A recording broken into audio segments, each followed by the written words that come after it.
I think one of the interesting things to mention about you is the fact that you were the person that Steven Spielberg modeled a character of a UFO researcher on in his classic movie Close Encounters of the Third Kind. I think he was intrigued with the idea of a French scientist running around the United States investigating the UFO phenomenon. You've been looking at this phenomenon for a long time. You've worked closely with Dr. Alan Hynek and other UFO researchers. You've written many authoritative books, and yet your perspective on the UFO issue seems rather unique in the sense that you don't seem to be jumping on the extraterrestrial visitors bandwagon. That's what was the main point of disagreement with Steven Spielberg. When I met Steven Spielberg, he was about halfway through filming Close Encounters, and we had a long discussion about what UFOs could be. And of course, for him, the main point of the movie was entertainment, and it was appropriate for the UFOs to be extraterrestrial visitors. I think that from my own point of view, I'm going to be very disappointed if UFOs turn out to be nothing more than visitors from another planet, because I think they could be something much more interesting. Something from another dimension of space or time? I think what the UFO phenomenon is teaching us is that we don't understand time and space. Mm-hmm. Here are objects, I think we have to call them objects, that are physical, that interact with the environment, that cause effects on the witnesses, on the psychology and the physiology of the witnesses, and leave traces on the ground, and yet are capable of, appear to be capable of manipulating time and space in ways that go beyond what our physics understands today. In your books, particularly your most recent book, Messengers of Deception, which is many years old, you suggest that UFOs are deliberately trying to manipulate our subconscious mind to create a mythology in our culture about themselves, which is one of the reasons that they're both physical and concrete, yet very elusive at the same time. Do you still feel that way? I think to answer that, I'm not trying to evade your question, but to answer that, you have to step back, okay, you know, a little bit farther. What we know today about the UFO phenomenon is considerably more than we knew 20 years ago or 10 years ago. Mm-hmm. And we have to understand it at three different levels. Okay. And the first level is the physical level. And all we can say about UFOs at the physical level is that it's a lot of energy in a small space.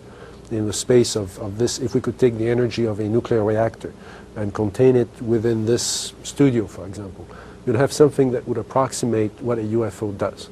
It's a lot of energy in a small space emitted through light energy and through pulsed microwave energy. Mm-hmm. The second level is what happens to witnesses, what would happen to you and me if we were close to that source of energy.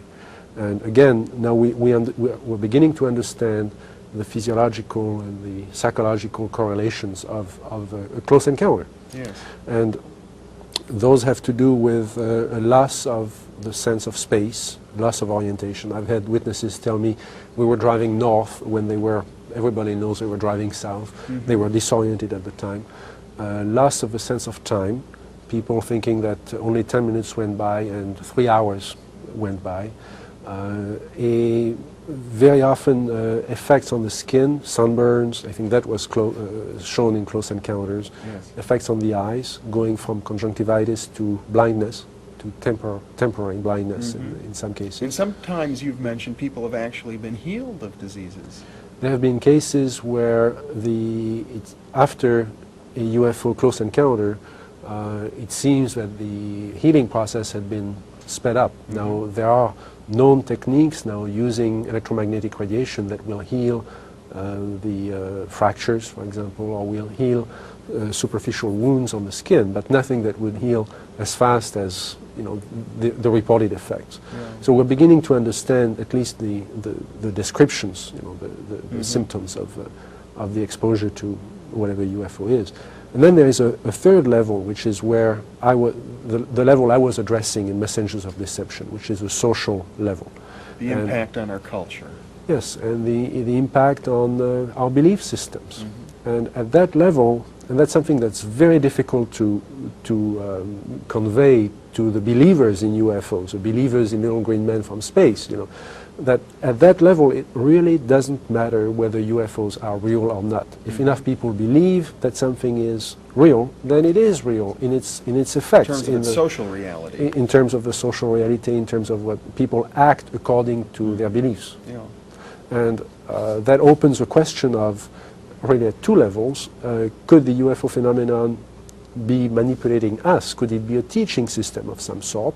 Perhaps something that we are creating ourselves, perhaps a series of images that we are projecting. I think Carl Jung came very close to expressing that idea in one of his books. Or could it be manipulated purposely by people who have the technology to simulate UFO sightings? And people say, well, of course not. Who would do a thing like that? Well, I would remind you that during the Watergate investigation, it was discovered that there was a plan originated in the White House to surface a submarine off the coast of Cuba and paint the second coming of Christ over the island of Cuba using holograms. Which is well within our technology today. The idea was that since there is a large Catholic population in Cuba, they would be so upset by this vision that this would saturate the communication channels, you know, the telephone system in Cuba, long enough for an invasion to take place.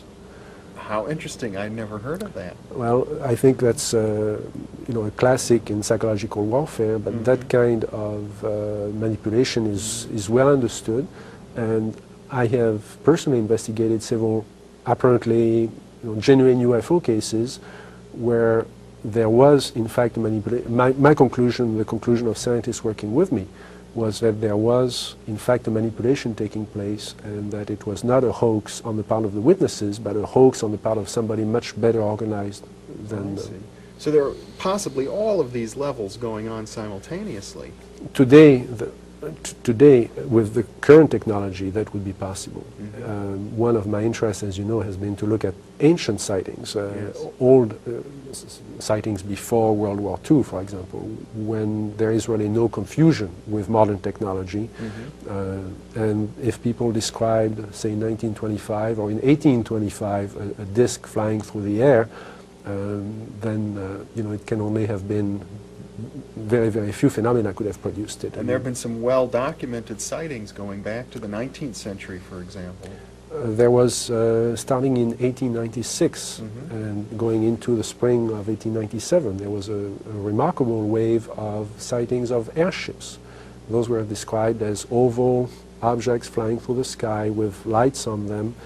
And of course, the people in those days could only compare it to dirigibles, could only compare them to airships. And those objects were capable of doing all the things that UFOs do today, including taking off very quickly and making 90-degree turns and landing and occupants coming out of them. And if nothing else, I think this is part of our folklore. This is something that we should be studying as part of our folklore.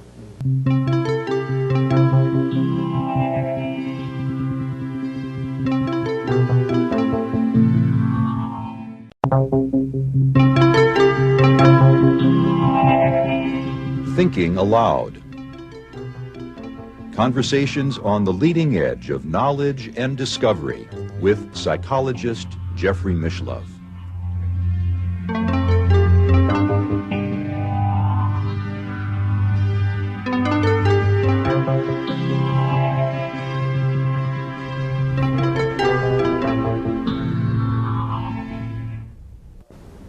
Hello and welcome. I'm Jeffrey Mishlove. Throughout recorded history, human society has been haunted by reports of unidentified flying objects in our skies, many of which have defied all attempts at scientific explanation or understanding. What are these phenomena and how can they be explained? With me today is Terrence McKenna, a philosopher and thinker of note in the area of altered states of consciousness and alternative realities. Terrence is the co-author with his brother Dennis of The Invisible Landscape and also Psilocybin, the Magic Mushroom Grower's Guide. He is a founding member of Botanical Dimensions, a non-profit organization devoted to preserving and studying psychoactive plants used by native cultures throughout the world.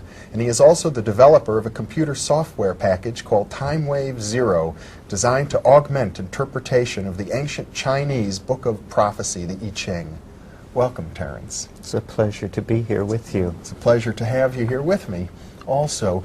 You know, the UFO phenomenon is striking because it's so bizarre. It seems as if the reports that come in about UFOs defy any attempt whatsoever to categorize them. I guess from my point of view, I can only assume that there are probably many different interpretations of this event. I think, given your background as a student of shamanism and altered states of consciousness and alternative realities, you have some unique perspectives on the UFO phenomenon. I wonder if we could get into that material.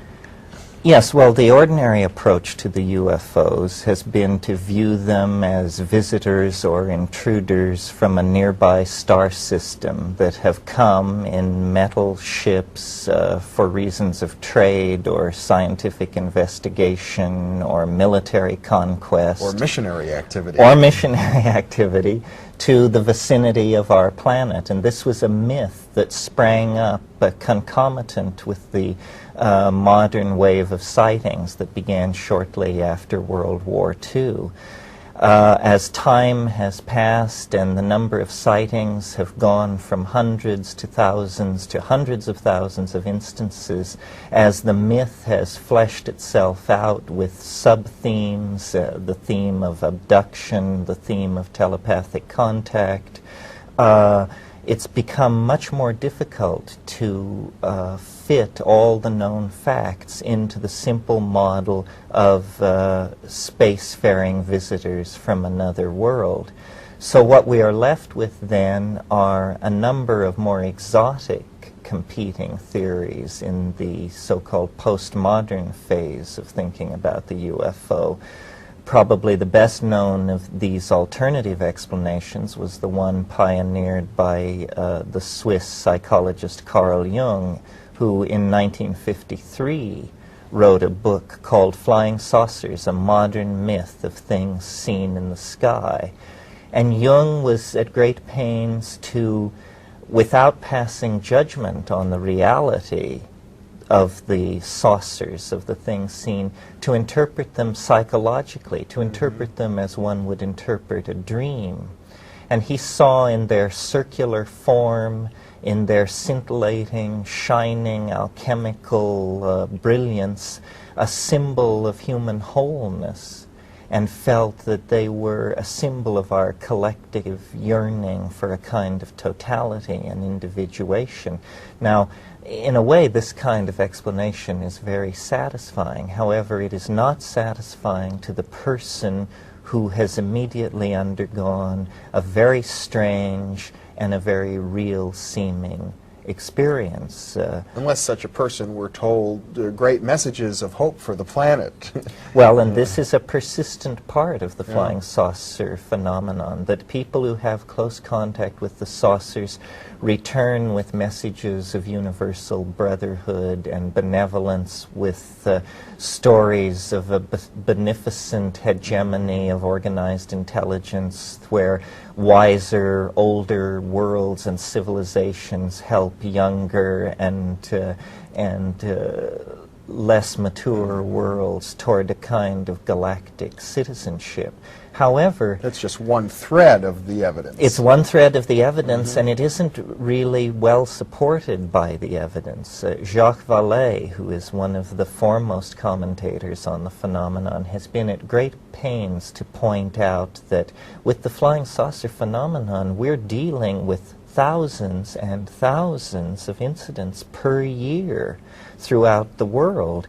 It's very hard, with even at our own primitive level of scientific sophistication, we can learn a great deal about a planet by sending a single probe to that planet.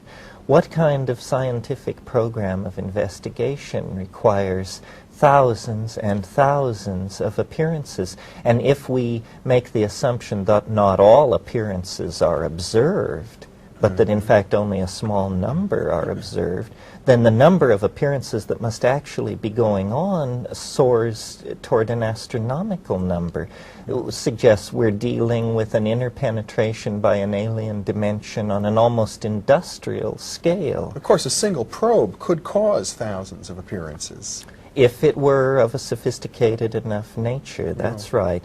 The approach that I have taken that has characterized my work with this phenomenon was, first of all, to say we have not carried out a sufficiently in-depth survey of the life already on this planet to be able to say that at some time in the past life did not arrive here and thrive here, that is not part of the general heritage of life on this planet, but that has somehow come in from the outside. My candidate for that kind of an intrusive extraterrestrial would be probably a mushroom of some sort, or a spore-bearing life form, because spores are very impervious to low temperatures and high radiation, the kind of environment met with in outer space. In other words, a mushroom spore could conceivably even waft itself up through the atmosphere of our planet and enter into empty space. Oh, there's no question but what this is happening, that through what's called Brownian motion, which is sort of random percolation, spores do reach the outer edge of our atmosphere, and there, in the presence of cosmic rays and meteors and rare, highly energetic events, occasionally a very small percentage of these biological objects are wafted into space. We even possess meteorites that are believed to be pieces of the Martian surface thrown out by impacts on the Martian surface of asteroidal material. In fact, I think part of the grappling with the UFO mystery is going to lead to the conclusion that space is not an impermeable and insurmountable barrier to biology, that in fact planets are islands, and life does occasionally wash in from distant places, and if conditions are correct, can take hold. However, let me say, in the UFO phenomenon, we are dealing, or we presuppose that we are dealing, not simply with the phenomenon of extraterrestrial biology, but with the phenomenon of extraterrestrial intelligence. And this is a hackle-raising notion. We're dealing with more than mushroom spores. We're dealing with more than mushroom spores, at least as ordinarily conceived. And I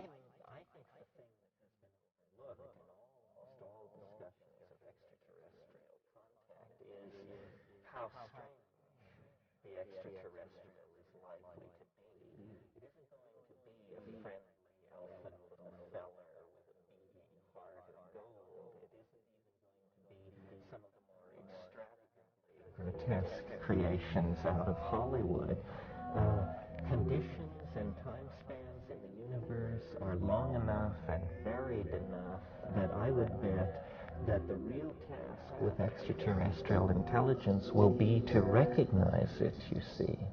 We have no conception of how species-bound our images of life and biology are. This is a place where we have never been asked to confront to what degree the monkey within us has channeled our expectations and perceptions. Well, it is the case that on this planet, virtually all known life forms are based on the same DNA molecule. Well, except that have all life forms been examined to see to what degree they deviate percentage-wise from, let's say, a standard DNA molecule? The answer is no. The sequencing of DNA is a very expensive process and is only carried out on laboratory organisms with an extensive history of involvement in medical research, like E. coli or the ordinary laboratory rat.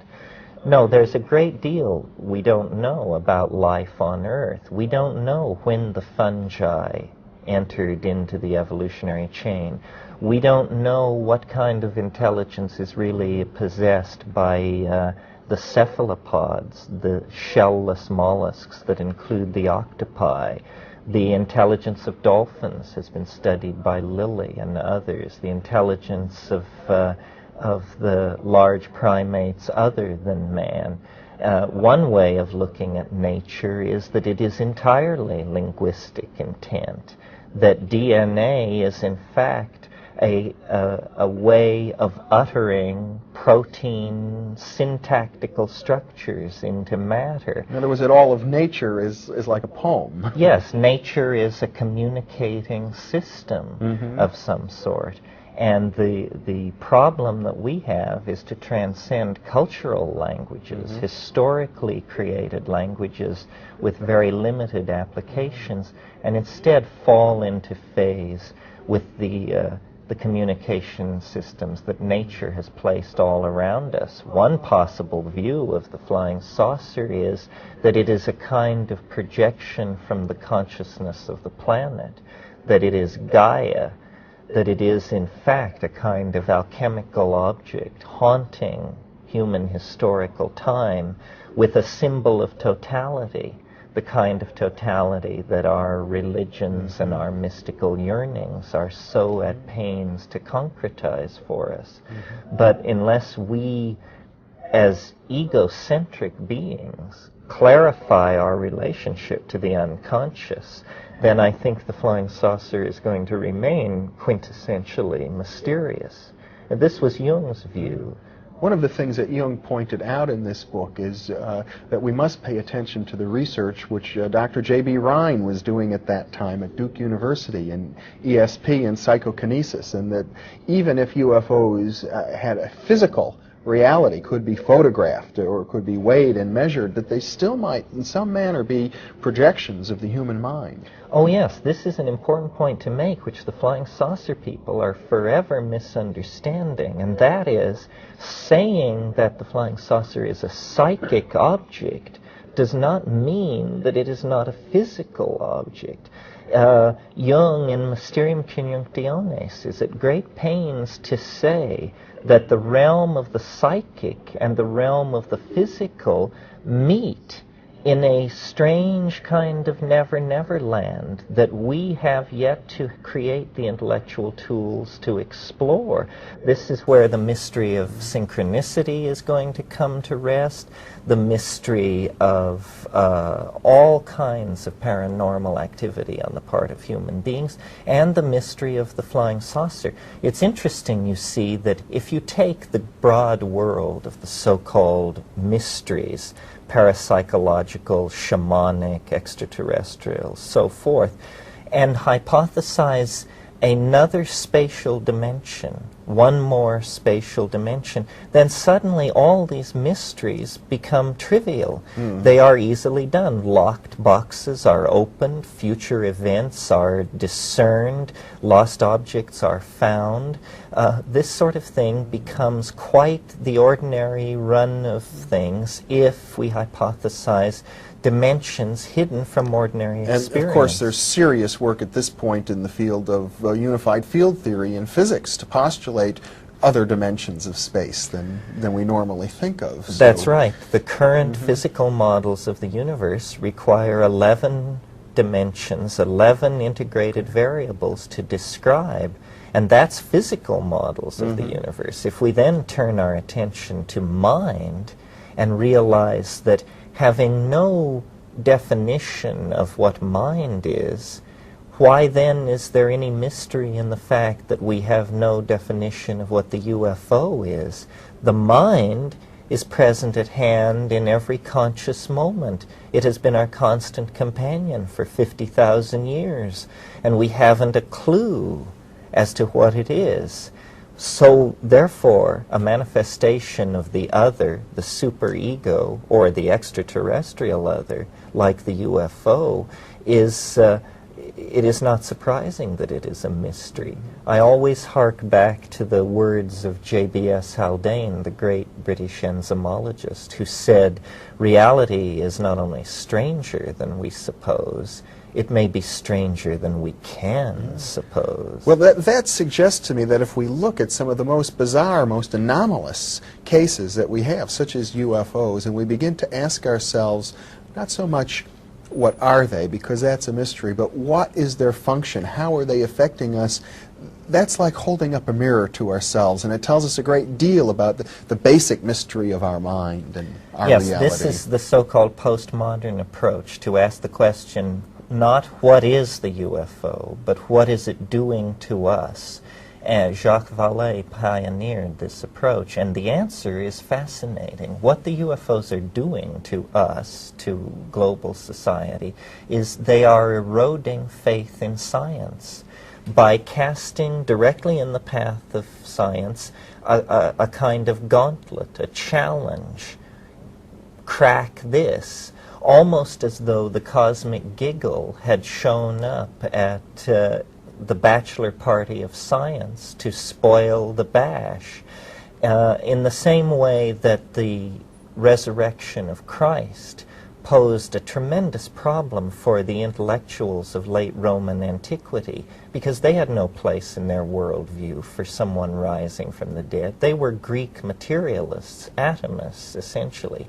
In that same way, the UFO challenges the assumptions of science. And I think in that way, in that sense, Jung was really on to something when he saw it as coming from the unconscious. It is like an object coming from the unconscious with a compensatory function to turn us away from the rational and toward the intuitive, to turn us away from the paternalistic, Apollonian, solar, masculine view of things, and toward a kind of watery, lunar, mysterious, intuitively felt feminine force, almost as though the UFO is a manifestation of Gaia as mother goddess, science as the proudest, pardon the word, erection of the rational mind, then is challenged by something from an entirely other dimension, an entirely other realm that concretizes for us the culture crisis. And that's why I've gotten into UFOs. I think they are important for a resolution of the culture crisis. They concretize the struggle between the paternalistic masculine and the lunar feminine between a dominator society and the kind of partnership society that we require to survive. And yet it seems as if that challenge is not a direct confrontation. It's, as Vallee points out, the UFOs are operating almost at the mythological level of our culture. They're not landing in the White House. They're not really challenging the military or NASA. No, they're very mercurial, very watery. When you reach out toward them, there is nothing there. What they chiefly have become is an intellectual force in human thinking about the future.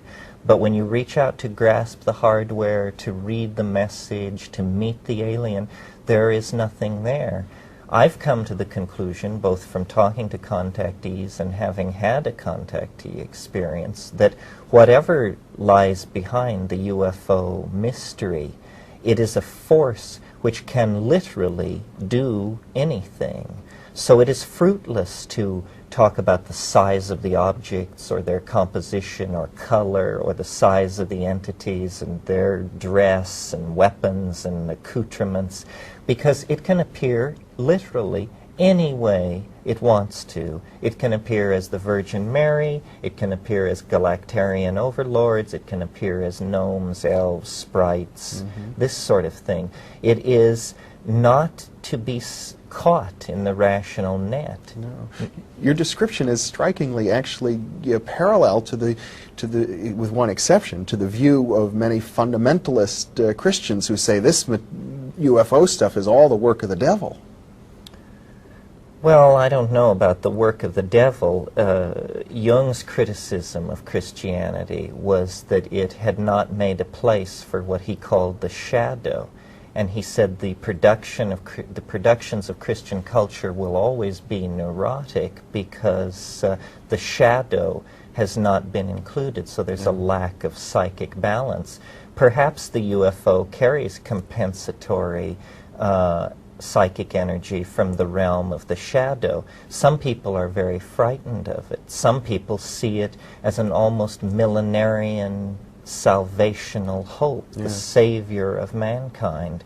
I think that it's very powerful, that it haunts time like a ghost, that the messianic anticipations of fundamentalist Christianity and Islam are in fact a picking up on the shock wave that the image of the flying saucer casts backward through time, that this image of the New Jerusalem, the four-gated city descending from the sky to whisk the elect away to a better place, is a kind of prophecy yearning toward a fact in the act of becoming.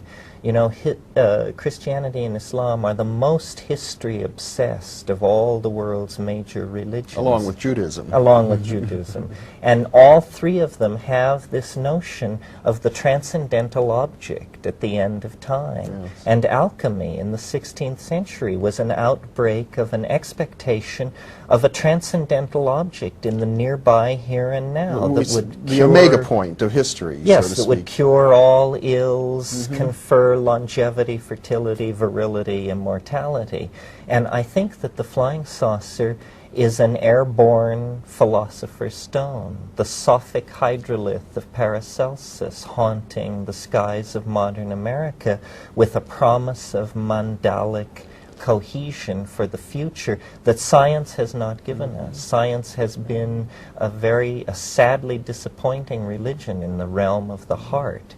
The flying saucer comes from the heart, but it bears the very strange energy of the other in its manifestation as planetary goddess. Yeah. I'm often struck by the psychic powers that seem to be associated with people who have had intensive encounters with UFOs. That's right. The thing is, I've researched both, many of these cases myself. It's both material and psychological. It anticipates the future. It seems as the memories of the contactees are transparent to this force. It can reach deep into their lives and confront them with information taken from forgotten incidents in their lives. It is an awesome kind of force that transcends space and time for the individual. Now, it may be that we will never have a general theory of flying saucers. It may be that this is something that addresses the individual in the same way that I don't think we will ever have a general theory of falling in love.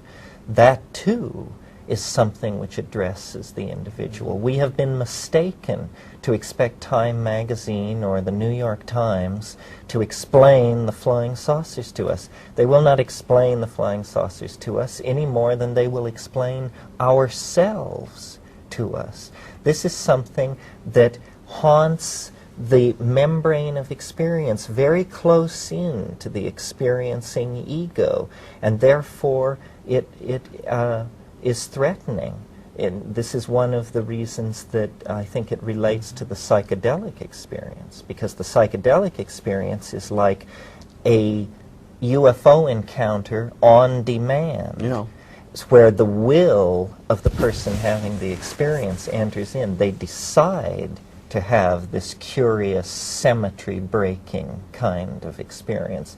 What I have tried to say to the UFO community is that we will not really have a deep understanding of what the contact experience is until we include data from the psychedelic experience as a legitimate data to be included when looking at the problem. Yeah. Well, you have talked earlier about our need to make an extensive survey of all of the biological manifestations on our planet. It almost seems that in order to really get a handle on UFO phenomenon, we'd need to make a comparable survey of all of the psychological manifestations of which we are aware. And it seems to me that at some level, you would agree with me that the UFO phenomenon is one of our psychological manifestations. Yes, I agree. We've got about 2 minutes left, so I wonder if we can sort of summarize your view in that regard. Yes, I think that the UFO phenomenon is a modern manifestation of a phenomenon which has been with us for thousands of years. That is the partial penetration of our own cultural space by others.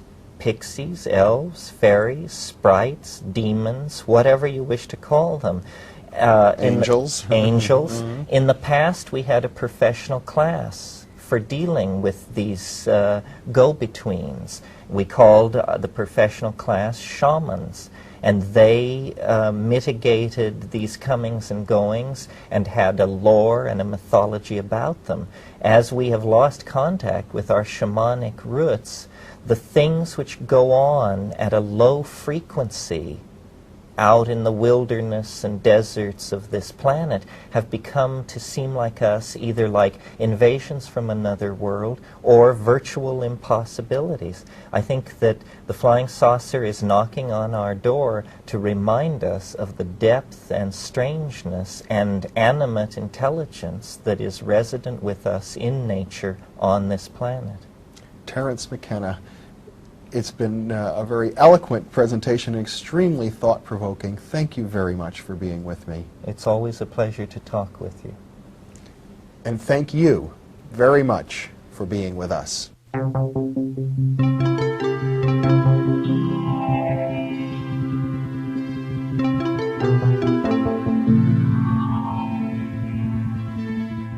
I'm bubbling with questions to ask you, but the first one that I want to come back to, you use the word spacecraft. How would they or you know that what they saw was actually a spacecraft?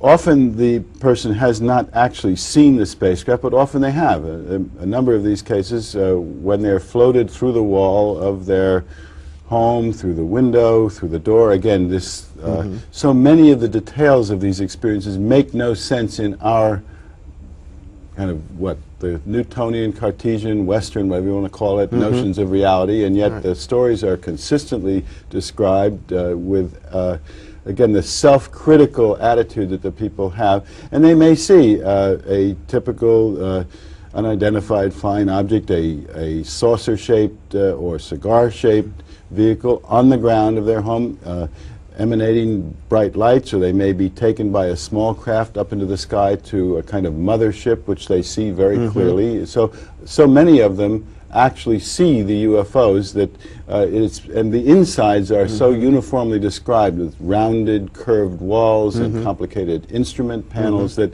it's become clear that it's some kind of craft in the sky, which they would naturally call a spacecraft. I think people would naturally draw that inference, but to me it's still an inference. I think you might agree, we don't really know exactly what these things are. I mean, fair enough. I mean, you could have, as we do have, very I mean, this gets really into the way of how we know anything, but or our use of language. But we call something which is seen in the sky and which seems to be moving from one place to another, we call it a spacecraft. Now, again, this has to do with where our own technology has come to. It could be created as a virtual reality and is similar, appears similar to what we already know as airplane or a certain type of aerospace vehicle, so we call it a spacecraft. But again, you know, if you want to get down to the very core of the way language structures reality for us, you could even question whether they're spacecraft. Isn't it the case that you've described in your book cases that were reported, let's say 100 years ago, back in the 19th century, of people who talked about airships? Well, the articles there by Jerome Clark, who's been a student of the UFO phenomenon for many years, and he went back and looked into the newspaper accounts of the airship craze of the last decade of the 19th century, and many of those vehicles would look kind of like balloons or looked like the technology of the time. But he went further than that. He actually did an exhaustive search of all of the photographs he could find and the descriptions, and lo and behold, many of them did appear very much like the current modern-day UFO, but the people of the time did not have in our culture the technological knowledge to actually see them as what they were. So he's concluded that these were probably UFOs not so different from what we're seeing now, but our perceptual development hadn't reached the point where they could be perceived the way we now can see things in the sky more or less as we at least think they are. Right. And again, you're raising the question whether even that's actual or constructed reality. Well, we could take this in so many different directions. Let's go back further into the past, because the accounts don't just begin even in the 19th century, do they? Well, again, if you go back into the early times, Ezekiel's wheel, which is now many UFOs think that was a UFO, or chariots seen in the sky, or you go back to the ferries that kidnapped people in Ireland and other countries. There is some similarities, but you're dealing there with oral traditions, and it's an easy leap of mind to say, well, we've had this going on all through the centuries and through the millennia even. The problem with that is the methods of knowing then were so different. You need to compare a phenomenon, you have to use more or less the same investigative method, and our methods now, as well as, of course, our perceptual capabilities are so different. For example, just take the matter of clinical study. The people that were reporting those experiences weren't being studied clinically. Now we have a tradition of when somebody's had an unusual experience or something that doesn't fit, or you want to investigate, you talk to that person in great detail, you get other witnesses, what they've seen. So we have a kind of body of investigative tradition now that can document what's going on. So from that point of view, this appears to have some distinct features. It also appears, now I'm getting more into my own kind of sense of this, that this thing is entering into our reality in a more hard-edged way. In other words, that the first case that we have is the Betty and Barney Hill case, this interracial couple that was coming back from their vacation in Montreal, and they saw a craft that emanated this bright light. They actually saw the creatures in the craft. They were confronted by these creatures. They were terrified. They were taken in. Each reports various experiments that were done on their bodies, skin scrapings, probings, and the accounts compare. And since that time, more and more cases are being reported, and it appears that the phenomenon is occurring with greater frequency now than in the past. But again, we don't know that. There are reasons, if that's so, why it might be so, but we're still trying to establish how distinct is this from earlier reports. The Betty and Barney Hill case was made into a motion picture and a very popular book back in the 1960s. That's right. And the movie came out in the mid-70s with James Earl Jones playing the black Barney Hill. Yes. Well, you're a Harvard-trained psychiatrist, or a professor of psychiatry at Harvard, to be exact. We haven't gone over where your training was, but you mentioned that when you first heard about Bud Hopkins, who was an amateur researcher into that phenomenon, you wondered whether he was crazy. And now you're doing clinical work yourself. How do your colleagues accept this? Well, again, there's no generic response here. The range is extraordinary. As I have, on the one hand, a very prominent astrophysicist at Harvard who has become a kind of comrade-in-arms colleague about this, and he's actually gone on record saying that he believes that the work of people like Ken Ring and who works with a near-death experience, and myself in this area, will teach us more about the nature of the cosmos than anything scientists will discover in the next 20 years using telescopes to explore the heavens. It goes from on that end all the way to the acting chair of my department who says, I wish John weren't doing this.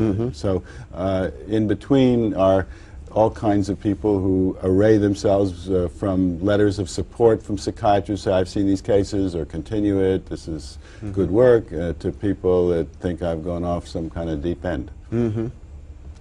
Well, The obvious counter-hypothesis would seem to me to be sort of a sociological one, that this is a myth in the making, that there's a belief system that is somehow being engendered in the subconscious mind within the culture itself, perhaps like a new religion or some other sort of social movement. That's really not a counter-hypothesis. That's quite consistent with what I'm finding. Because increasingly folklorists like Peter Roysevich, Thomas Bullard, Eddie Bullard, are looking back now into myth-making and seeing what was the experiential reality that was the kernel of truth in the physical world. It was what did people actually see and experience from which myths came. We have this notion in the West that a myth is a kind of invented imagination which comes out of the psyche in some way, which is a very kind of culture-centered notion of myth, culture-centered in terms of that's what our culture would tend to see. Right. But actually, what they're finding is that there may actually have been some kind of visitations, or that there are actual physical bases for myth making. So in that sense, this may be indeed a myth. A religion could evolve from this, but that doesn't go against the fact that something physical, something actual is occurring in our material universe.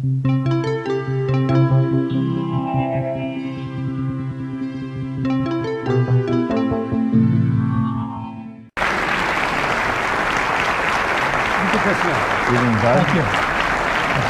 Evening, gentlemen.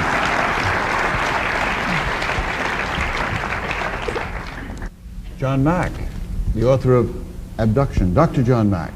Thank you.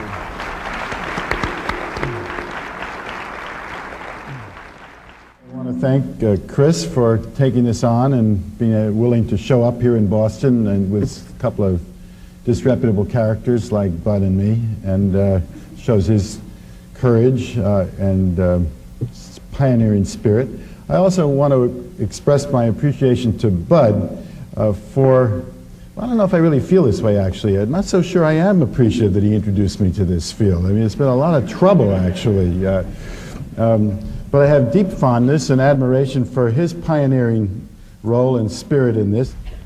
What I'd like to see happen here tonight is that we really deepen some questions. I happen to be very interested in the reality question, or the ontological question as it's formally called in philosophy, and I hope to arouse and deepen your curiosity about all of this. Now what happened to me with Bud is that somebody asked if I wanted to meet him. This was the fall of 1989, and I'd never heard of him, and they said, well, he's this guy that works with people who think they've been taken by aliens into spacecraft. And I said, he must be crazy if he believes that, and this must be some new form of psychosis. Well, I had a couple of free hours, and I went to see him, and I liked him. He seemed sincere. He didn't seem crazy at all. And he was telling me about people who were telling stories that they didn't believe themselves, that they were questioning. They sounded like pretty healthy people, which I've seen now worked intensively with about 130 of these people, is that the stories are consistent. They are described with intense feeling, appropriate self-doubt. They are shocked when they hear other people have had the same experiences, because that tends to affirm that it's real. They have nothing to gain by this. And they don't seem to fall into any category whatsoever. And as I've gone more deeply into this, this is held up. Now, the fact that what they are describing isn't possible in our reality is not my fault. You then have a choice of trying to stretch what you might consider to be possible at that point. First, you have the event level element. Now, I believe overall this is a phenomenon of enormous complexity, meaning, and value for understanding of ourselves, who we are in the universe, and we're just beginning to grasp what this is about. So there aren't going to be answers here tonight, just deepening questions. First is the event level aspect. This is the sort of traumatic part, this mixture of subjective and objective elements that have to do with the intrusive, rape-like aspect for some people. The physical evidence is there. It's part of the picture, and it works together with the subjective evidence to create this picture. The trauma is not just what has happened, it's also what I call ontological shock. In other words, to the person having that experience, this is no more possible for them than it is for us. So we struggle together with that question. The second important element in my perspective, is the information that occurs, and a great deal of this does have to do with the ecological aspect. In other words, the showing of the images, panorama of the planet destroyed, vast pollution, the Earth destroyed on television-like monitors, through the eyes, in voice, mind-to-mind communication by the beings, and this has an enormous impact on the consciousness of the individuals. And so much so that it affects deeply their choices in their lives, and I do believe this is not just deception, but I believe it's an important part of the phenomenon itself, and I see this in case after case. Next you have what I call the spiritual aspect of this phenomenon. This is the sense that people have that they're somehow being open to source, returning to their what they call home with a capital H, the spiritual origin of all that is, and they feel that they are brought closer to that, and many experiencers feel that that's a fundamental part of this experience, that they're brought closer to the depth of being, the Godhead, whatever you want to call it. There's different language for this. Here's one young woman's way of describing this. She said, I think Source's purpose for letting that happen, that is allowing the aliens to come, is to bring back memory of us, of Source, to empower ourselves. I think it's almost like a baby going from crawling to walking and realizing that I am. That's what I think Source's reason for this, I am. And a fourth element, which is, again, something where I think Bud and I differ, is the relationship between the, and there is not one type of alien perceived. The most common are these grays with the big black eyes, which I'd never heard of when I started this work, but there are also various other kinds of beings. And Bud sees the relationship as cold and different. In his autobiography, which he's sharing with me, he wrote at the very first page, he said, the mystery of those cold creatures who have come here from God knows where, subverting our truths and violating our planet. Well, there is that element in the beginning, but in my experience, if you work with the terror with the person, you work with the mystery, you have them sort of put the nose of the prow of the self into the phenomenon, that it does transform, that it does become more spiritual, that growth does occur. And sometimes there can be this, not just this sort of transient sense of loving connection that is manipulated, but some deepening bond that lasts throughout this relationship across these dimensions, and that this is a very deep, powerful phenomenon. Why is there so much resistance to accepting, or at least realizing what's going on? And I think at the heart of this, even more fundamental than the terror of the helplessness, the lack of control, we know that it represents that, and people are afraid that they can't protect their children, and that this is a kind of intrusive, overwhelming kind of phenomenon. But I think even deeper than that is this ontological problem, in that this absolutely defies our categories. In other words, if we are if our worldview is one that can master knowledge through experiment, through the methods of basic science, this doesn't fall into a category that allows us to do that. It crosses over. You can't locate it. It is both physical and it is as if in another dimension at the same time. We can't get at it. The clients, although they'll make it clear, it's not a dream, it's real, it's altogether real. I know a dream, I wake up from a dream, this is different, I have knowledge of this, but they'll say, but it's not this reality. It comes through as if through the scrim of a theater front and enters into our reality, and it is in that reality altogether real, and it introduces them to a deeper fabric of reality that lies beyond this one. It seems to me at the heart of what is called for now is that we allow this phenomenon to, through the questions we ask, to expand our notions of reality, to include unseen realities as perhaps even a deeper reality, but an other reality, not simply the objective physical world, and that we learn to value knowledge that comes from those realms. I was a psychologist in Mexico recently said to me, and he was only half joking, he says, if I can't measure it, it doesn't exist. And he was quite serious about that.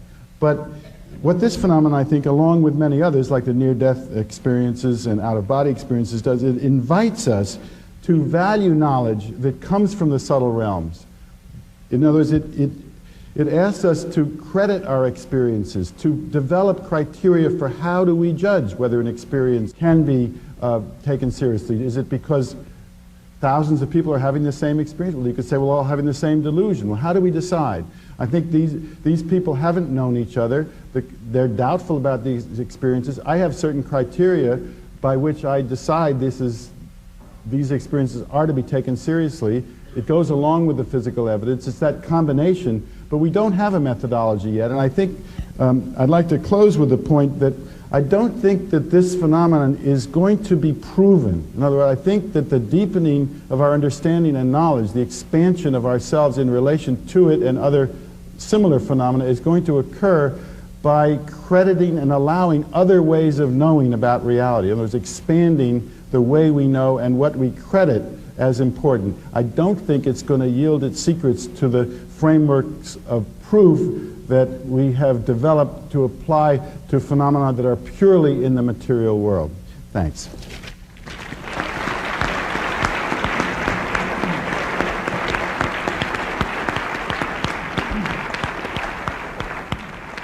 Thank you. Bud Hopkins, as you probably all know, is the author, maybe most famously, of Intruders. It's a book. It's also a general theory of what's going on here. Bud Hopkins.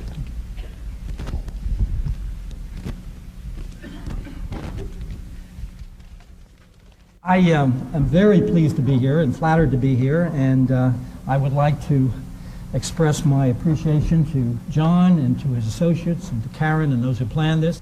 I would just like to also say something about my respect for John Mack, for his courage, for the difficulties that he's undergone in bringing a very unconventional subject to the attention of a university that perhaps is overly frightened by something as new and dramatic as this. But I think any human being in this room would have to admit that if the UFO phenomenon is occurring, as the report suggests, it's the most important event in human history.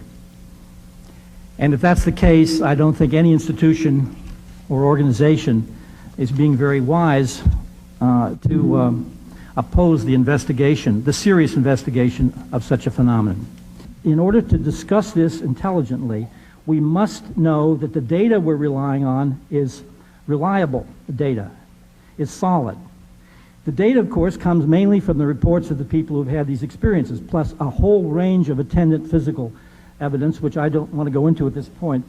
Now, what do we know about the UFO experience in terms of the reliability of what the aliens say? And I use the word aliens for want of a better term. The first thing is that the aliens are extraordinarily deceptive and operate in a covert manner. There was no doubt about that. There is no possible way that anyone who's looked into this phenomenon can say anything to the contrary of that, simply because we have a whole history of what we have to call screen memories, when the UFO occupants make us see things that are not there in order to hide the way they actually appear. The way the memory of the experience very, very often has been stolen from us, which is not only an act of theft, it's an act of deception, and it can't possibly really be defended so far as I'm concerned. Now, there are all kinds of wonderful stories to illustrate this sort of control that they can have over our perceptions. I was working with a woman once who was recalling an experience. She's on the table inside a ship. There's a physical examination taking place. It's extremely painful, demeaning, and so forth, and she is not only enraged and furious, but she's scared to death and she's undergoing pain. And the head alien, as we know from these accounts, often happens, walks over, puts his hand across her forehead, and she said the pain disappeared. She felt waves of the most profound love she has ever felt in her life. She said she would sacrifice her own children for the love that she felt for this being. It was just beyond anything she had ever known. No pain, no anger, and total love. He walked away from her, took his hand away, of course. The pain came back. she began to get angry again. She was hurting again. She was furious again. And he came back and he put his hand on her head, and she would have again sacrificed her children for that love. That kind of manipulation is, of course, something that's part and parcel with the alien means of operating. At any rate, this kind of deception goes on and on. People have been made to feel that they were themselves aliens in an early life, made to see themselves as if they have alien hands and so forth. All kinds of imagery seems to be played into people's heads. I know this totally sounds crazy. You have to read the background information supporting this. But I'm trying to start with what I assume many of you already know about the phenomenon. So the basic first point here is that we can't trust the data, that we can't trust what the aliens are saying to us under any conditions. As a second major fact, we know what happens to individuals who are reporting abduction experiences psychologically. We know that they are psychologically scarred. The only set of psychological tests which, so far as I know, were ever done on this matter were done, I was partly involved in this in 1981. Dr. Elizabeth Slater, a psychologist, tested a group of abductees, or people reporting these experiences. She was not told the nature of the sample she was testing, anything about their UFO experiences, but she found that all of them shared three deficits psychologically. All had low self-esteem, all had a certain dissociation in their attitude towards their bodies, their physicality, their sexuality, and all had a lot of trouble trusting people. Well, at any rate, she pointed out, when we later told her after she wrote a report, the nature of the sample that she had tested and what they had experienced, and she said, though this doesn't prove anything, if these people had had the experiences they reported, then these are precisely the kinds of deficits one would imagine would accrue. And she said it's very much like what happens when you get a rape victim. Now, the next thing is, are these experiences, and I'll try to be very brief, are these experiences transformational in any way? And of course they can be transformational in a wonderful way, provided they meet therapists and a support group and other people who are associates in this field who can lead them through their experiences in such a way that they understand that they're not crazy, that there's no blame to be ascribed to them, and so forth. The therapist, the support group, and friends and family provide the safety net that can create that transformational experience. I don't think there's any doubt about it. We want these people to become much more whole. We want them to feel a sense of healing. It's an extremely delicate and difficult new kind of procedure of therapy that has to be developed really at this point. I'm not a therapist myself, unlike John, but I feel that what we do if we work with these people is a kind of de facto therapy. Will you sum it up by describing the nature of the reality plane that you think that this is real in? Very good. The nature of the plane is this. The UFO phenomenon runs a tremendous 180-degree gamut from being totally physical, nuts and bolts. When the thing comes down, it could break the tree branches down from the top, leave marks on the ground. People are floated out of buildings, are scarred, their bodies are marked. The craft can show up on radar, they can be photographed, etc. Totally physical. And on the other end, totally paranormal. All the communication is telepathic. The craft can be apparently unseeable at some points. We know that people can be floated through walls and they're actually missing. This is not an out-of-body experience, it's an out-of-the-house experience. The hardest thing for scientists to accept is the idea that it is both physical and so totally paranormal. The whole paradigm of what's possible, of course, has to be expanded.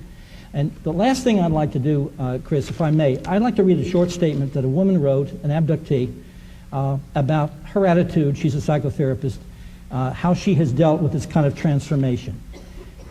She said, "We of the earth are in possession, due perhaps to our biology, of an innate humanness which is often translated into a deeply spiritual humanism.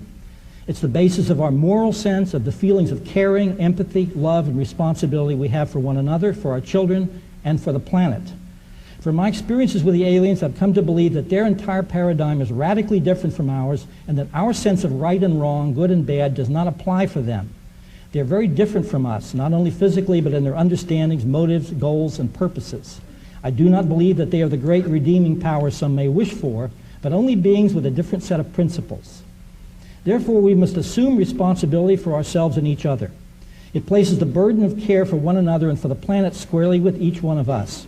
For what can we gain from them if not the understanding of our own nature as a species, using them for comparison?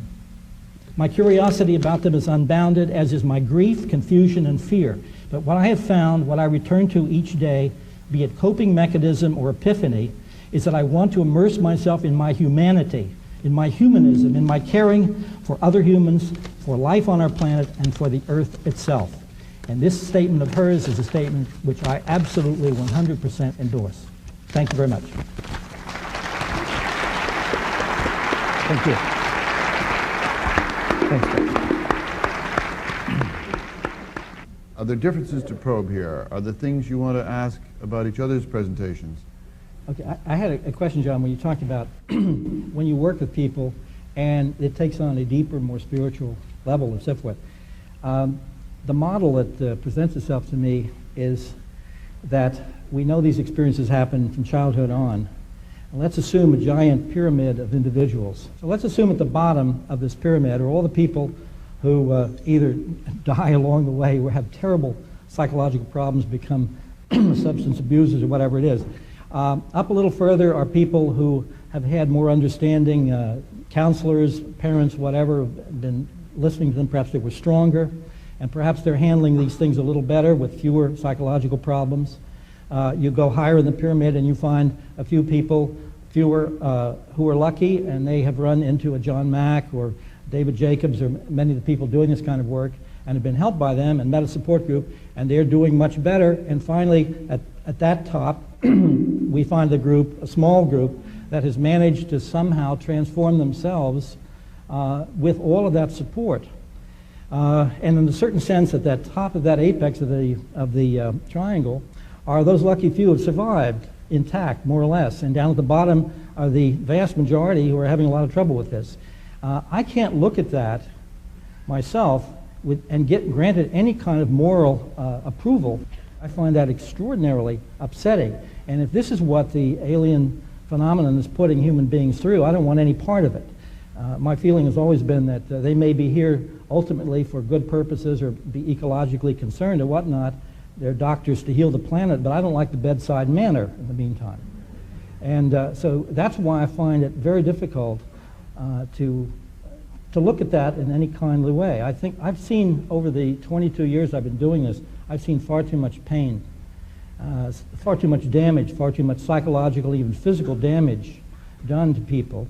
And I don't think that this is deliberate. I don't think the UFO occupants are intending it, but I've just seen too much pain to indulge it with the idea that somehow it's going to all turn out okay. That's my basic issue.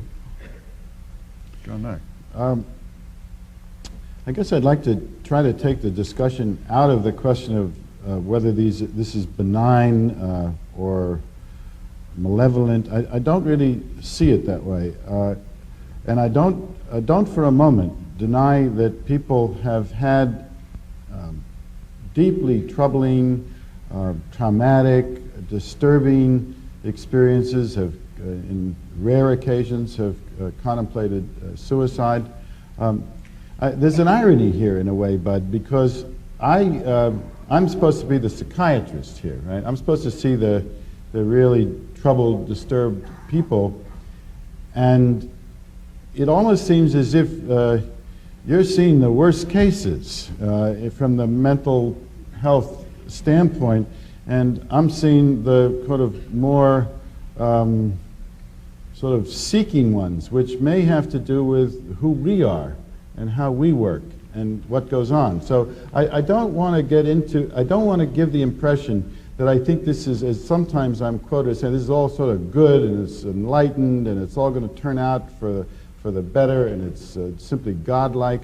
No, this is highly traumatic for many people. It is deeply disturbing. First of all, it's traumatic in simply the helplessness being taken against the will. It's traumatic because this is still not acceptable in this culture, so people are isolated. They can't talk about it. They don't get sympathy like they would for more generally considered forms of abuse. Alien abuse is not something that you can go talking about with even with your parents and colleagues, although this may be changing some, then it is ontologically traumatic. This just can't be. It shocks everything people believe about the world. And then finally, it isn't over when it's over. It can recur at any time, or parents are troubled that they can't protect their children. All that is true. But at the same time, I don't find that the people that have these experiences, they tend to be way over on the healthy end of the spectrum of people that I've seen. I mean it in terms of their ability to handle it, the fact that a little goes a long way, that they seem to be able to integrate it with a minimum of help, that they often will feel themselves part of some life-giving process. It's not simply traumatic, and that if they stay with it, the whole quality of the experience changes. The quality of the relationship with the beings, again in quotes, changes. So again, I don't want to leave the impression that I don't know the suffering that goes on, but something else occurs Can I ask as you you both work a with question, them. Yeah. starting with Bud? But you started by saying that if the UFOs are real, this is the most important event in the history of the species. Big if, but it's a plausible conclusion. However, I find it somewhat, you've got the telescope pointed in the wrong direction here. You talk about wanting to help heal the people who received the message. That seems to me utterly illogical in terms of your premise that this is the most, if it's the most important event in human history, if we're getting a message from someplace else about the fundamental nature of reality, I mean, to be blunt about it, who cares that it hurt a few people on the way? What about the message? What is the message? How do we know it's true? You know, what's the story here? If they're real, and this is the most important news of human history, what the hell is the news? Well, of course, the reason we do investigations is to find the answer to those questions. We're in the middle of an investigation. I'll be the last person to sit here and say, we know the answers to those questions. What is going to happen here? We don't know what the end term is, so I'm urging an investigation into it. It's kind of amusing, as John probably knows, that there have been several different people who we've both been seeing. And one young man said to me that, he said, it's funny, Bud, I come to New York to see you when I need to feel stable and grounded, and I go to see John when I need to feel excited and uplifted. And We could just end the evening right there. which I think that's funny, considering that I'm the artist and he's the psychiatrist here. I think there's a mix-up here. But the point is, obviously, I work with people in terms of a certain attitude of triage. Whoever's bleeding the worst gets seen first by me. As you work with them and as they come to see this and so forth, then the spiritual interpretation comes in, then they feel better about it, but that again is due to John's intervention. What you have to ask yourself is, if these people have been dealing with the aliens on their own for 25 or 35 years or whatever, and they're devastated, and there's a final, ultimately very good outcome, then I think John should get the credit, not the aliens. Well, there's something a little weird going on here, because I come from a very secular, rationalist background. You know, people, well, this is John's sort of religious, spiritual viewpoint, or seeking, or whatever. That's not how at least not how I saw myself growing up. I saw myself, my father was an English professor, very academic. The whole notion of God was rather treated as, we know better than that. That's we read the Bible in the household as purely as literature, not as a spiritual document. Now you could say, well, I had this sort of hidden hunger for spirituality, so that it emerges. But I was very slow to see this phenomenon in those terms. My sense is I learned this from the people, not that I brought that to them. Your whole sense, as you said, was that this is a kind of information that defies our basic categories that we think in, certainly you in the medical scientific world.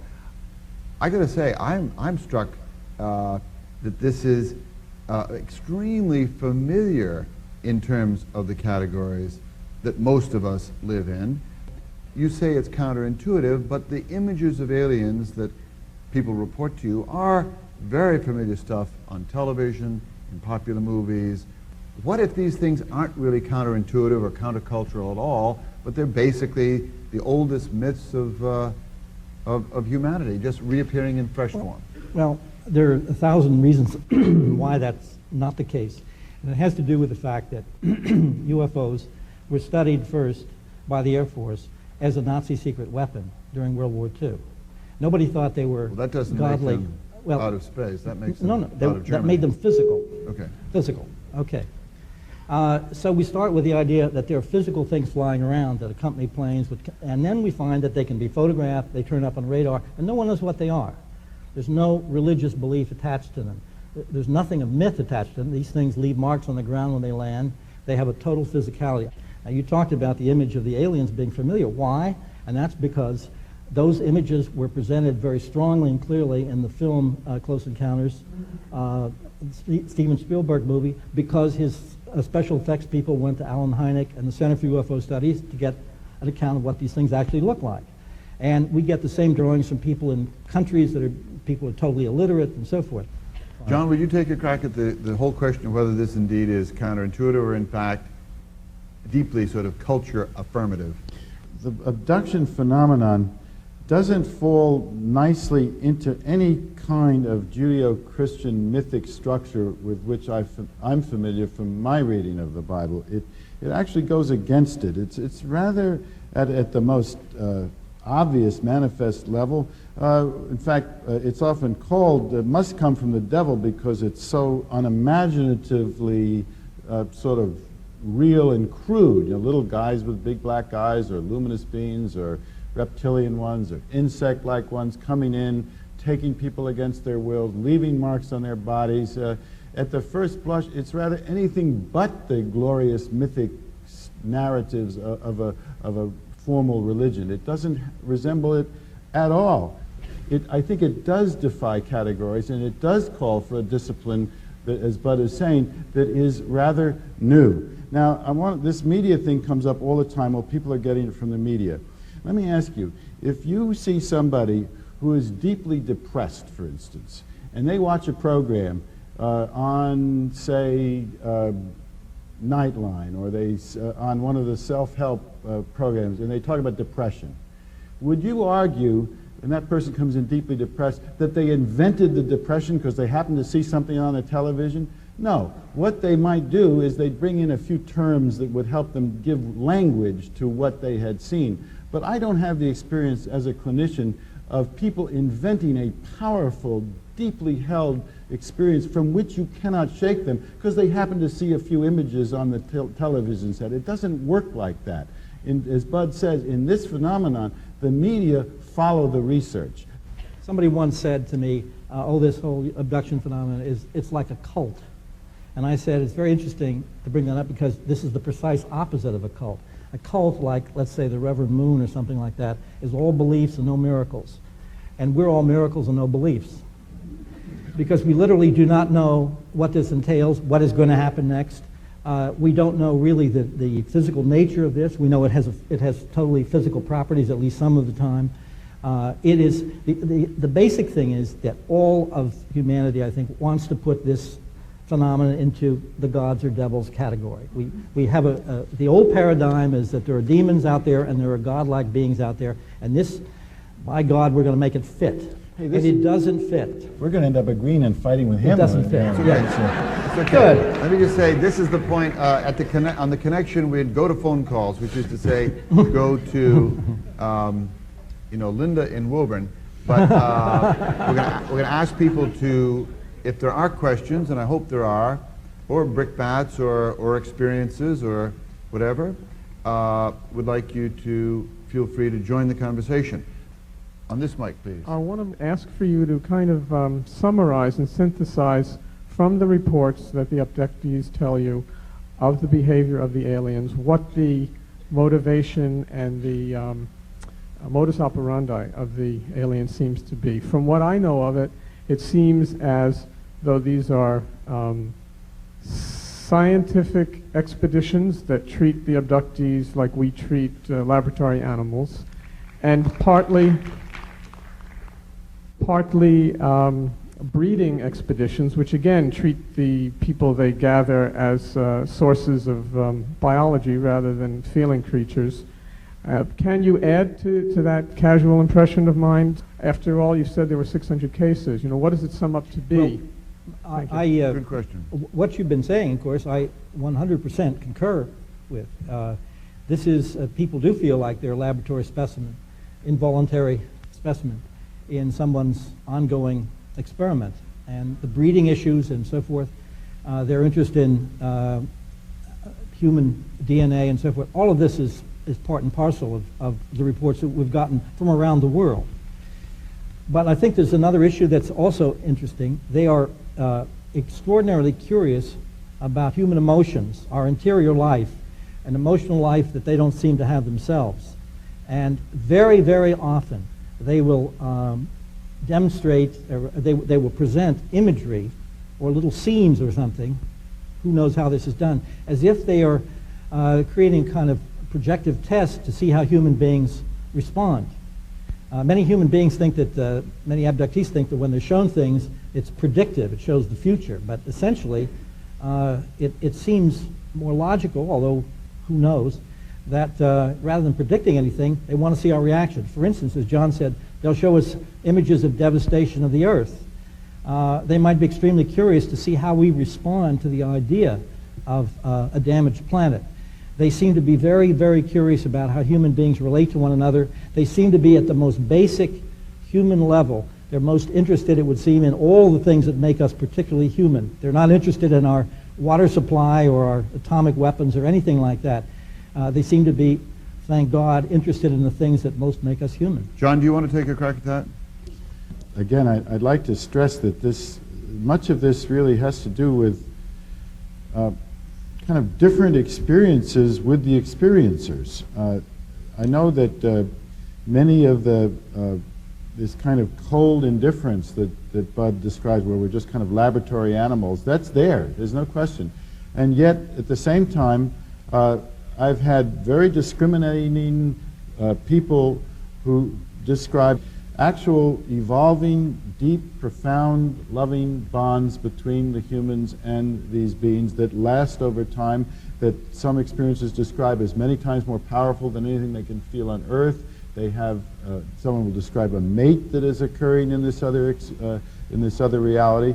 And again, in my experience, this showing, for example, of apocalyptic scenes of devastation of the environment, of the earth, of the pollution, is not simply to test our reactions, but is a kind of desperate effort to communicate something about us to ourselves. It is not apparently the way the universe works that we're going to be saved, as people, well, why don't they save us if they can see all that? Well, it doesn't work like that. It works to open up our consciousness in some way to what's going on. Now, I have a funny feeling just here with you, and that we're going to have to go further with this ontological question, because we're slipping from into a kind of literalism about this. One of our most fundamental categories is it inside, is it outside, is it us, is it them? And even that category is up for questioning, it seems to me, in this phenomenon. Back to the callers, please. I just feel if the flying saucers exist, we stand to lose a lot more by not taking them seriously than we lose by taking them seriously should they prove not to exist. And it's really shame on all of us that we don't take it very seriously. Very good. Please. I just have a brief statement and a question. First, I'd speak for myself, and I believe most other people here. We thank you for your courage in bringing this topic to the mainstream. And my question is this. You folks seem to be examining this issue on a psychological level. Have you given any thoughts, or have others that you're aware of given thoughts to why these individuals are targeted for abduction on a physical level, DNA or chemical? Thank you. I have seen nothing that I could pinpoint that would suggest a particular person has been abducted, other than we do recognize that children of abductees are likely to, at least some of them, be abducted as if a particular bloodline is being studied, but we don't know why that particular group I have people from all races, people from the Orient, from the West, from South America, North America, from Europe. One of the most recent people I've been working with had all of his experiences in Israel, abduction experiences. It is an international, global phenomenon, and there's no way that anybody has been able to figure out anything that would suggest why particular people are targeted. But we do know the psychological damage is pretty similar no matter where the people are abducted. Fair question. Please. Hi.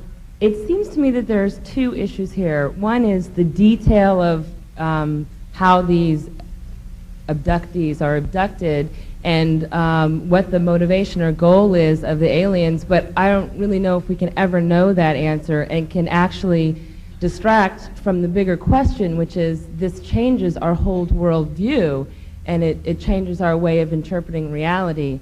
And I'm wondering from John, you keep bringing up the issue of our the ontology of it, and what is it that you want us to take away from this evening of how, since we're agents of interpreting life, we can't, there is no objective reality. It's us as interpreters. So what do we take away from this evening that is part of your understanding of this experience? I suppose it's curiosity to ask, to deepen the question, to perhaps to be open to the idea that there may be other realities, that this Grand Canyon we've created between the so-called other realms, the fourth dimension, the subtle realm, the implicate order, that world is not forever separate from our world. That there are people that, I'm not saying that it's separate for all of us, but for what we've been using this term mainstream. In the mainstream reality, that world is the world of the subjective, it's the world of myth, it's the world of religion, but it doesn't show up. It isn't supposed to cross over and manifest physically in our world. And when it does do so, then the person who says it's physical will say, well, the evidence isn't good enough, or it isn't real.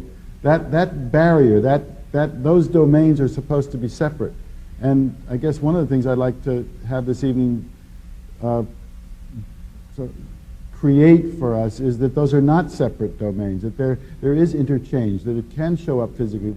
Bud says, well, it's how much it takes to convince somebody. I don't think the physical evidence by itself is going to give us, it's not going to give us a smoking gun. It's inviting us to stretch to reach it. I sometimes call this an outreach program from the cosmos to the spiritually impaired. In other words, it is cracking our consciousness to open to the fact that there's a vast range of realities out there that we can experience if we can crack this shell that we've created through the constrictions of our mindset. Yeah, I'd like to add something to this in terms of what we would like people. When I work with people and we're doing, say, a hypnotic session, and they're in the middle of the experience, perhaps they're on an examining table and they're reliving it, I will say to them very often, just as a kind of therapeutic device, if you could speak to the aliens right now, what would you ask them? What would you say to them? In other words, you have now total freedom. What would you say to them? This is, of course, very important. What they generally want to say is, leave me alone. Leave us alone. And then they will say, explain what you want from us. What do you need? I would help you if you tell me. Why are you doing this? Why me? And one of the reasons I do this is I'm essentially wanting people to feel empowered in their own humanity.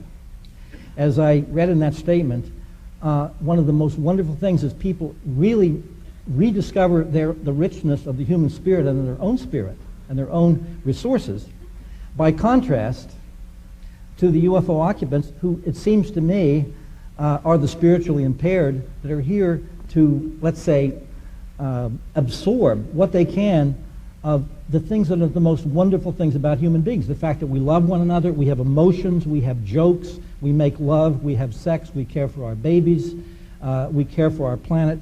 They seem to be in awe of those human resources. And if there's anything I would like people to come away with tonight, it's the fact that they have a new sense of the specialness of being human beings, And the fact that whatever this is from the outside, or whatever its ultimate goals are, it's a poor, thin spiritual being in relation to human beings and the richness of the human spirit. But I'm a humanist. I'm not saying that aliens are these spiritual beings. I'm saying that for complex reasons that we're sort of struggling with tonight, the effect of this is often some kind of spiritual growth or expansion. I'm not saying the aliens are these wonderful spiritual beings. No way. You know, it's interesting. I heard what you just said. I sort of have a no, and then yes. You know, like I sort of half agree with you. Like, leave us alone? No. Some people, yes, leave us alone. Others feel deeply aggrieved when their experiences stop, if the experiences are of the more deeply bonding, connected way. Where I totally agree with you is that they are absolutely fascinated with our physicality, our spirituality, our love, our sexuality, our sensuality. I also see us learning a lot from opening our consciousness to this other realm. So I think we're kind of, well, anyway. I just wanted to say one more thing is, yeah. I think that we're equally fascinated with them. I don't see there's an imbalance here. I mean, we're all here because we're also curious, and maybe we would do the same thing. I'm not really interested in the aliens at all. I'm interested in us, but I really don't care about the aliens. I don't like what they do. You know, there's a term for this. Actually, you know, the philosopher Michael Zimmerman, you know him, right? He calls this anthropocentric humanism, right? So, which is a good thing in a way. My name is Karin. I'm an experiencer. And I, just for the record, am working currently with John. But Bud, my question is mostly, or my statement is mostly for you. Well, I have all due respect for John and his talents as a therapist and a psychotherapist. He's a very wonderful man and a wonderful listener in the professional relationship that I've come to know him. He has, not by any standard, been the one responsible for my spiritual growth in this experience. What he and his colleagues provide for me is an opportunity to stand or sit down in a room for a couple of hours and get rid of a lot of stuff that I can't tell to anybody else. I don't think that we're ever going to know, or at least for a long time, what this experience is about. I was a Rush Limbaugh watching, right-wing, very square box, very three-dimensional, very much, I don't think, you know, maybe somewhere out in Arizona, somewhere 30 years ago, some guy maybe got abducted, I don't know. It didn't have anything to do with my reality. I think that each experiencer who's going through this knows that this is very much an individual experience, and each person, depending on where they are in their life, where they were with their parents, where they were with their relationships with everything, is going to come out with something different. For as difficult as it is for us as human beings to not have boxes, it's very important in this experience to not have a box, because we don't have any answers. We have nothing but questions. And I experience terror, and I experience joy, and I experience them simultaneously. And 1 minute I'm this, and the next I'm that. And I know you're familiar with that. But I think it's very important that something is obviously, definitely happening. And if we close ourselves to it, we will be missing perhaps one of the most incredible experiences that mankind is to develop. And I think it's important that we stay open, period. Thank you.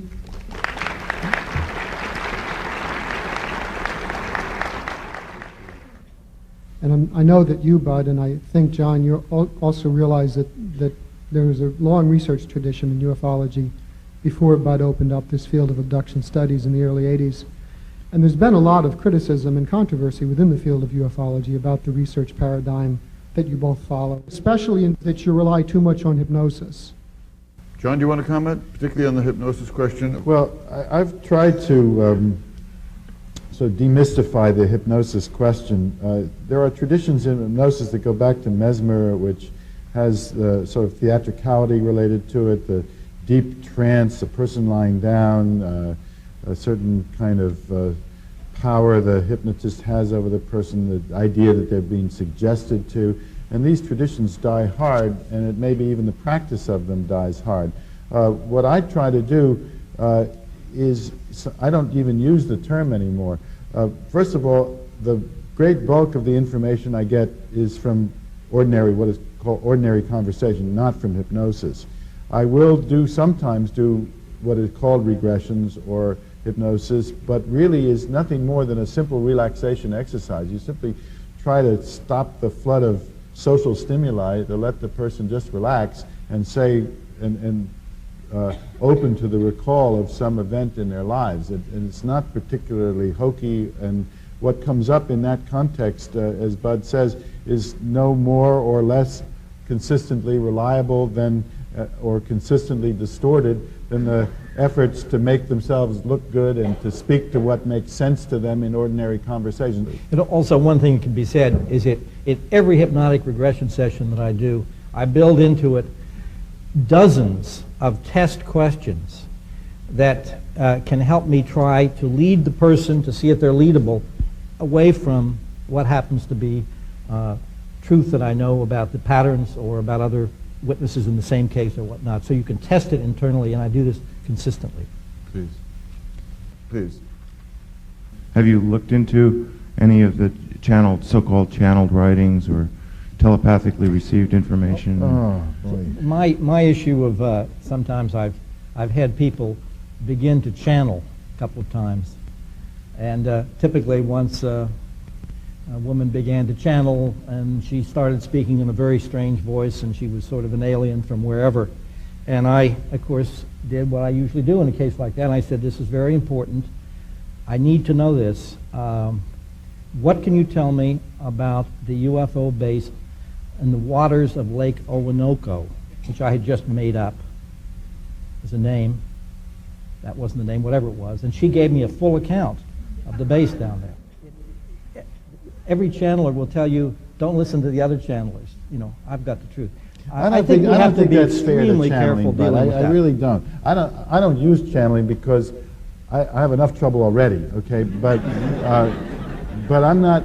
But I think we need ways of trying to decide how to use that information and be critical about it, because we don't have any way to access whatever that other, if it is an other intelligence, is. How do you evaluate? For example, if the person is channeling something that you can show that there's just no way they could have known that from their Earth reality, that's interesting. But people don't usually take the trouble to establish that. I'm really grateful that the three of you are here and Pierre has gotten us all together, because I think this is just certainly stretching my mind a lot and really interesting. And one of the things that just keeps coming to me as a theme is I notice the way I keep going back to wanting to find the answer and figure out the thing, and it seems like that's a theme that we keep coming back to in different forms, like who are these people, why are they here, what's their goal, what are we supposed to learn from them? If there were a being of some sort coming from somewhere other than the Earth that wanted to do a reconnaissance and get to know these two-legged creatures on this planet, if they came with this idea that they were going to find out the answer about these two-legged creatures and what they're about, and they sent a little committee, they'd probably have a debate much like this one, where they'd be going, well, what they're really about is they're really about something they're calling science and some sort of study, and somebody else would say, no, they're really about using everything up there as fast as they can, and somebody else would say it's all about emotions, and maybe those people out there are at least as diverse as we are, only more so, because they've got these interdimensional awarenesses that we don't, that they're kind of knocking on us and saying, hey, but there's more, you can do this too. That's not exactly a question, but I wonder if... well, I'd just like to... It's more a comment. That state of sort of uncertainty, confusion, stretching questions, is kind of like what I would have liked to answer to the person that asked what I wanted people to get out of the evening, is to have them sort of end up where you are right now, you know.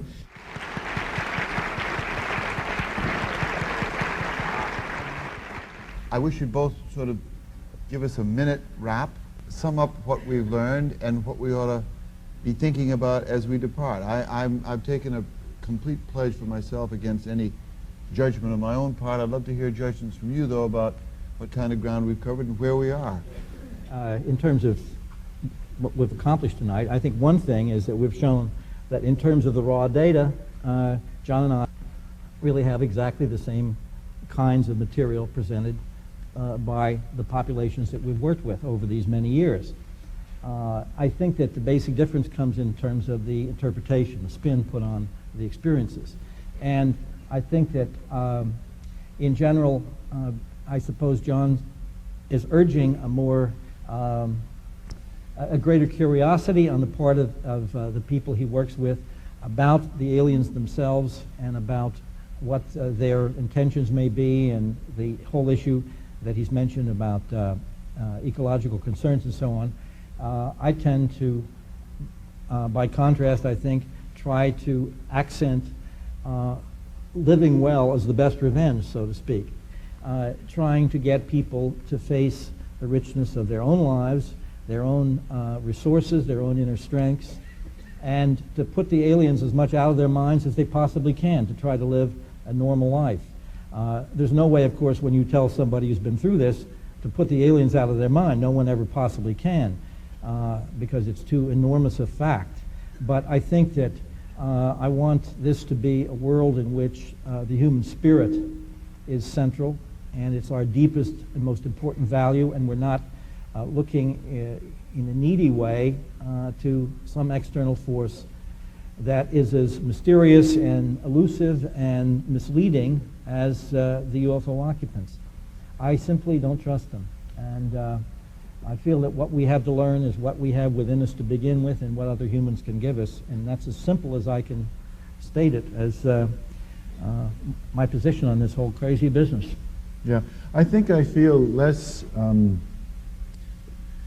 of protective and anthropocentric than Bud does. In other words, I think that I don't see I don't feel that this is unwelcome in general. I know that it's traumatic for many people, and I think that, as we've said, that we need to work with people's distresses. But I think that the phenomenon has such vast implications for us in terms of who we are in our universe.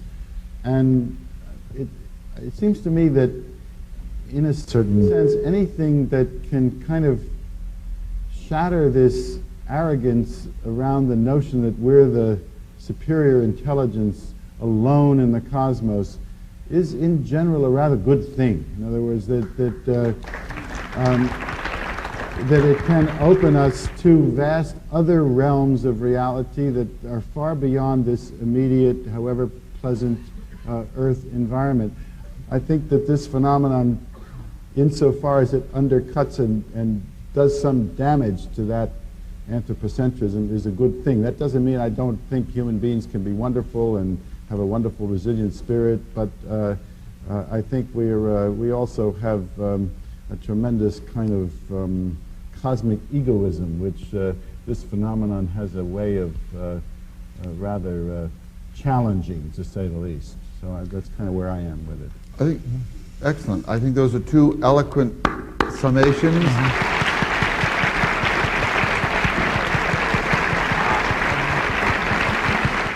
Question here, please.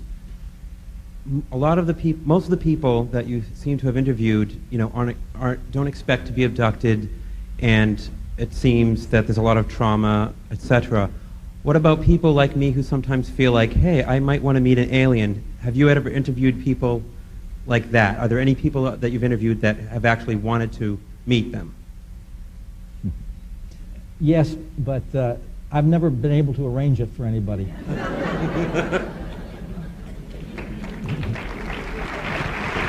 And thank you all.